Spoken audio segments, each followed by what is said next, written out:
Lalu bagaimanakah rupang atau gambar atau patung Buddha bermula? Sukar untuk mengetahui apakah ide ini diberikan oleh Sang Buddha atau tidak.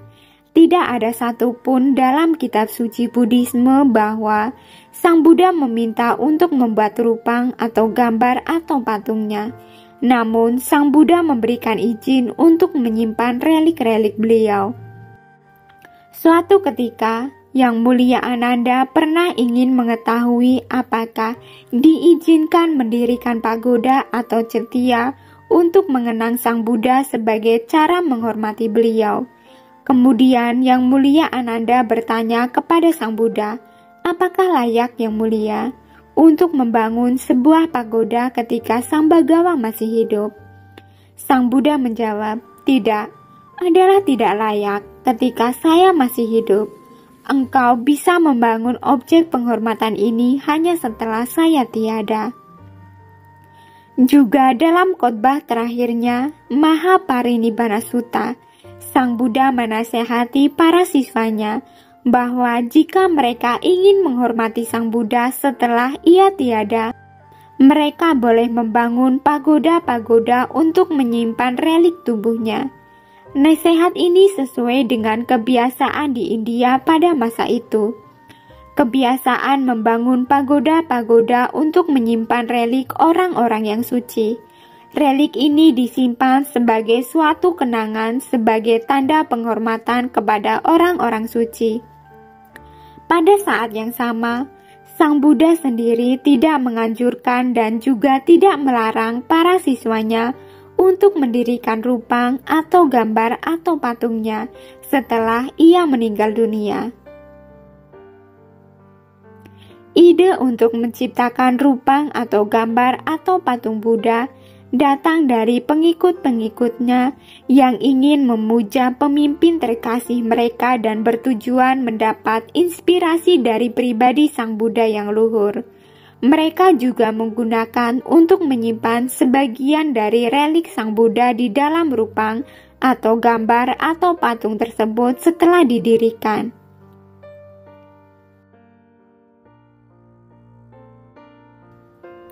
Pada suatu ketika, Sang Buddha menghabiskan waktu selama 3 bulan di surga mengajarkan Abhidhamma atau Dhamma yang tinggi.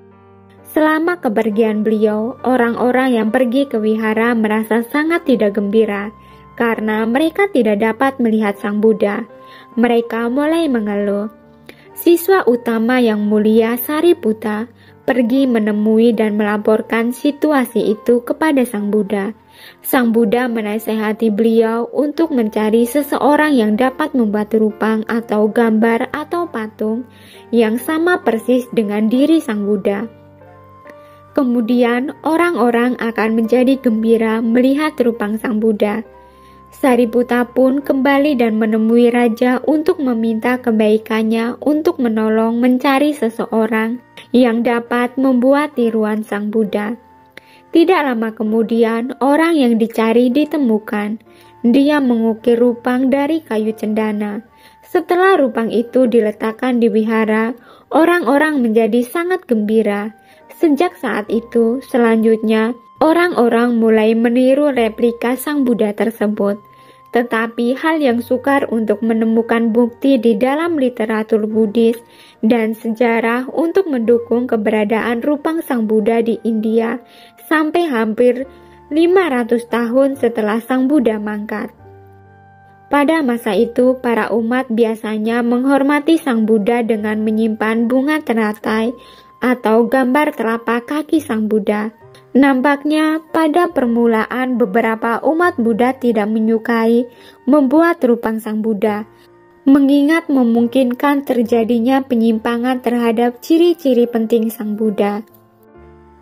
Banyak para sejarawan mengeklaim bahwa rupang atau gambar atau patung Sang Buddha dibuat pertama kali di India pada masa pendudukan bangsa Yunani. Orang-orang Yunani membantu dan menganjurkan orang-orang India dalam seni membangun rupang Sang Buddha. Sejak saat itu, orang-orang di berbagai negara mulai mendirikan rupang Sang Buddha. Rupang-rupang di berbagai negara diukir dan dibentuk mengikut gaya dan seni yang menggambarkan ciri-ciri fisik orang-orang di negara tersebut. Di dalam negara Buddhis itu sendiri, gaya dari Rupang Sang Buddha pun berkembang menjadi beragam bentuk dan gaya, disesuaikan dengan perubahan zaman dan sejarah. Ketenangan dan ketentraman Rupang Sang Buddha telah menjadi konsep umum kecantikan dari keindahan yang ideal. Rupang Sang Buddha merupakan sesuatu yang sangat berharga, aset kebudayaan Asia yang paling berharga dan dipunyai oleh banyak orang. Tanpa Rupang Buddha, Asia hanya akan dikenal sebagai suatu kawasan geografi saja, meskipun semakmur apapun. Umat Buddhis menghormati patung Sang Buddha sebagai monumen keagungan, kebijaksanaan yang paling sempurna, dan penuh belas kasih dari seorang guru agama yang pernah hidup di dunia ini.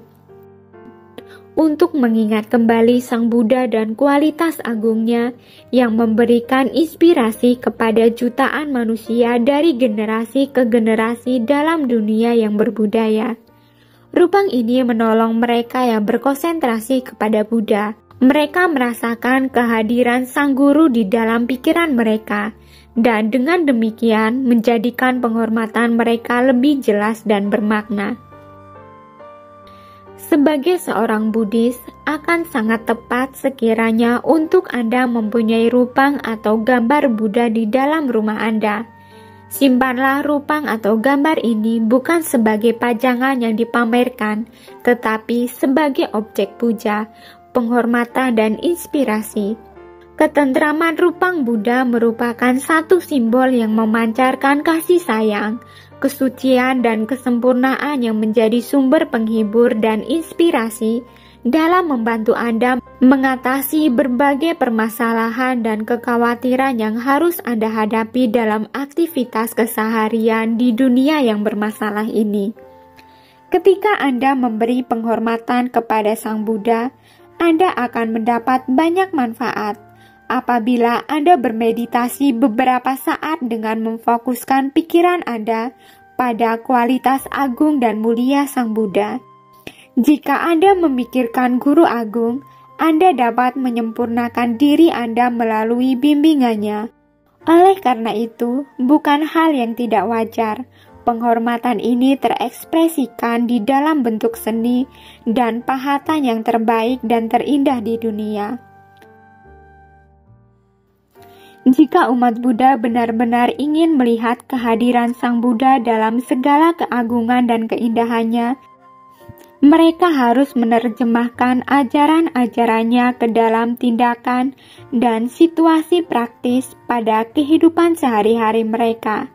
Dengan mempraktikkan ajaran-ajarannya, mereka dapat mendekatkan diri dan merasakan pancaran yang luar biasa dari kebijaksanaan dan belas kasihnya yang tidak kunjung padam. Hanya menghormati rupang Sang Buddha tanpa mengikuti ajaran mulianya bukannya cara untuk menemukan keselamatan. Kehidupannya begitu indah, hatinya begitu suci, dan baik. Pikirannya begitu dalam dan tercerahkan. Kepribadiannya begitu menginspirasikan dan tanpa keakuan. Kehidupan yang sangat sempurna, hati yang sangat berbelas kasih, pikiran yang sangat tenang, kepribadian yang sangat tentram, yang patut dihormati, layak diberi penghormatan dan layak diberi persembahan. Sang Buddha yang merupakan kesempurnaan tertinggi dari umat manusia dan keindahan dari kemanusiaan. Terima kasih sudah menonton, semoga bermanfaat dan semoga Anda berbahagia.